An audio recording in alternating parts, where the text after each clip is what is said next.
Hey everyone out there in beautiful YouTube land, it's Joel Ellison with Pinnacle Gunsmithing, and I'm coming to you today to share with you a neat little project we recently put together for a customer.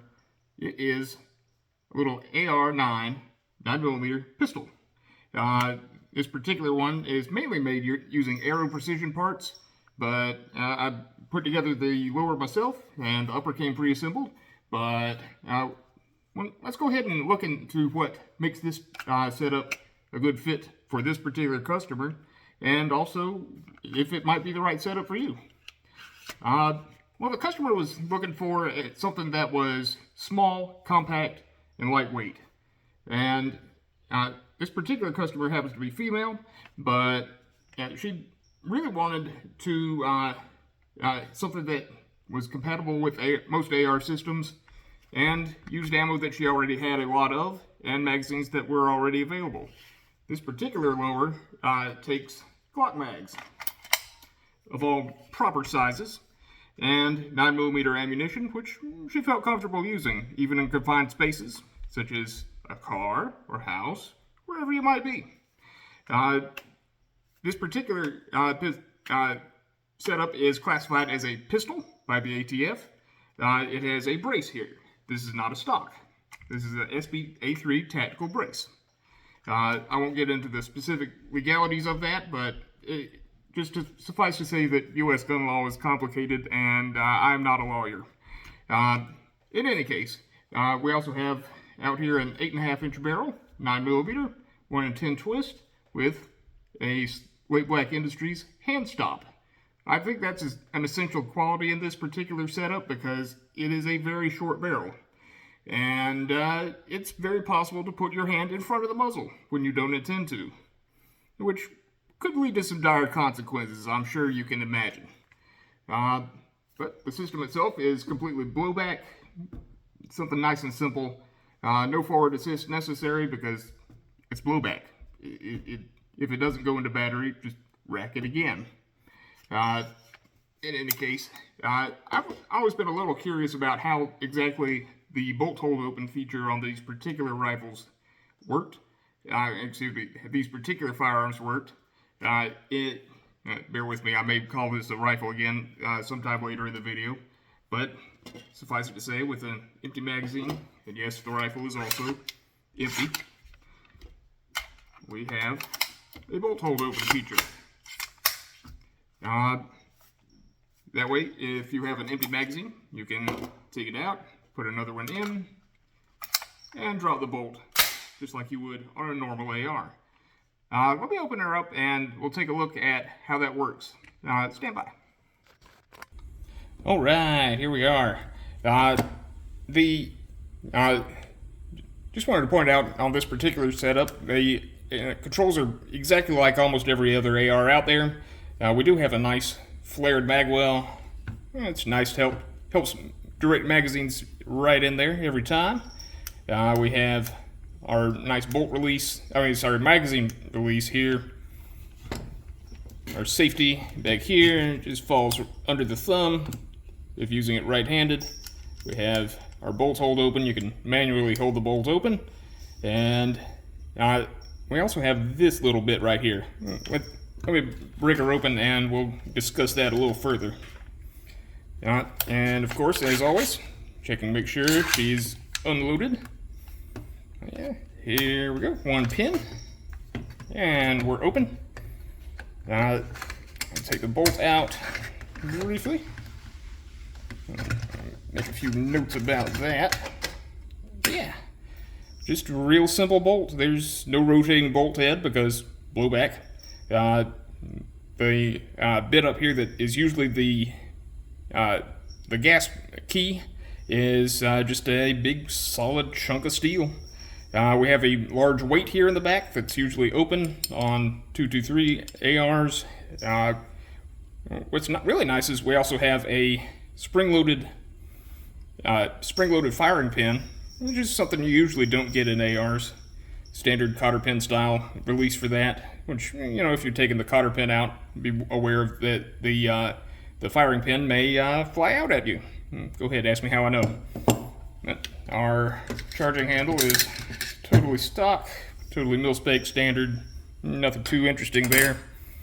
What's really interesting is our lower and upper. I'm gonna get these apart. There we go. Get my hand out of the way. But yeah, our fire control group is a little different. We do have more of a rounded top on this hammer. That way, when the bolt comes back, it doesn't stick on the back side of this, which is nice. I have seen people who put standard, just mil-spec AR triggers in these, and they sometimes get stuck behind there, and they have to beat it on the table to get it apart. But our bolt hold open mechanism right there. Also notice that in this particular lower, the magazine catch and the bolt hold open are held in with set screws instead of roll pins, which is really nice to put together. That's by far my preferred method of doing that. Oh, and the other annoying roll pin that's usually there for the trigger guard is not there because it's just one solid piece of aluminum. Moving to the upper, we see a little bit of what's going on with the bolt hold open. We have this little wire piece, and as you can see, when I rotate that, this over here rotates as well. But that's the bolt hold open. Really all that's doing is when a traditional pistol has a little ledge right there on the magazine. When the magazine's empty, the follower rises up, activates the slide hold open, and causes the gun to lock open when it's empty, which is a nice, modern, convenient feature. ARs typically have a little something different going on. They usually have a little piece at the back of the magazine. So how do you translate that into this format of firearm? Well, with this little rod. And that's really all this plate here is doing. When this rod rises, this end of the rod kicks out, thus pushing open the bolt hold open. I've never actually seen anybody really explain that very well on the internet, so, I thought I'd give it a shot. Oh, we also have our fixed ejector. Most ARs, especially in 223 and other caliber formats, have a ejector built into the face of the bolt. This, of course, doesn't have that. Just a big old cutout. And, yeah, that's it. That's the ejector. Fixed. If it ever breaks, there are a couple of set screws that hold it in, so you can remove it or modify it or whatever you need to do. There is a little bit of excess aluminum back here, but, honestly, it's not that big of a deal. It doesn't add a whole lot of weight, and, yeah, it's a nice, convenient format. I will say with the braces that the length of pull is a little short for my taste, but the actual length of pull on this is only 12.5 inches when the stock is fully extended. It does collapse down another couple of inches, but yeah, honestly, if I'm using this, it's more all the way out or not at all. That couple of inches may make a difference when you're riding with it in your truck or whatnot, but it's a nice to have. Let me actually take off the handguard and show you what's going on underneath, because it's a little not what I'm used to seeing. Stand by.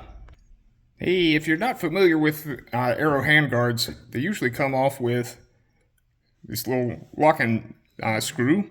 These couple of wedges that hold themselves onto the barrel nut, and it's even clearly labeled to rotate this way for lock and rotate that way for unlock. And you can rotate from either side, which is convenient. In any case, let me get the handguard off, and I'll show you what you're not going to see on this. Alright, so we have the handguard off. I now have the barrel nut, which is not exactly standard for most ARs. We do have a nice light pencil barrel, and as I said before, 8.5 inches long, because 8.5 inches is plenty. Yeah, that's what she said. But the we have our also have our barrel ramp. Notice that it's kind of funnel shaped, so that if a round were to say get up with the nose right here, then it would still find its way into the chamber, or if it comes from underneath out of the magazine like you'd expect. All right, let me get this back together and I'll share a few more final thoughts. Stand by. All right, we have her back together. But, yeah, as you can see, it's a pretty nice setup.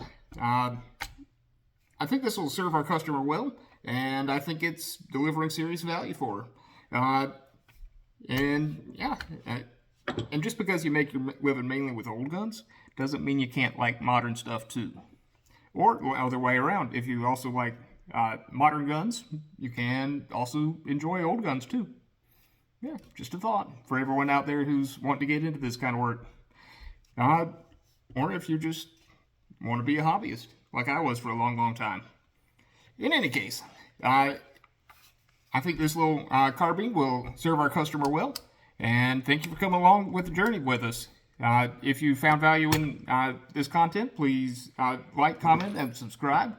And if you want to support us more directly, feel free to stop by our website and drop us a line. We'd love to help you out with any kind of project you can think of. We're a full-service gunsmithing shop, and we'd love to have you come through the door. In any case, if you'd like to, before I forget, if you'd like to speak with us in person and maybe meet up with us, we'll be at the Greenville Convention Center on August 17th and 18th for the South Carolina Arms Collectors Association's gun show there. And we'd love to stop by, chat, take a picture, and maybe see what we have for sale over there. In any case, this is Joel Ellison with Pinnacle Mountain Gunsmithing, and I hope to see you again sometime.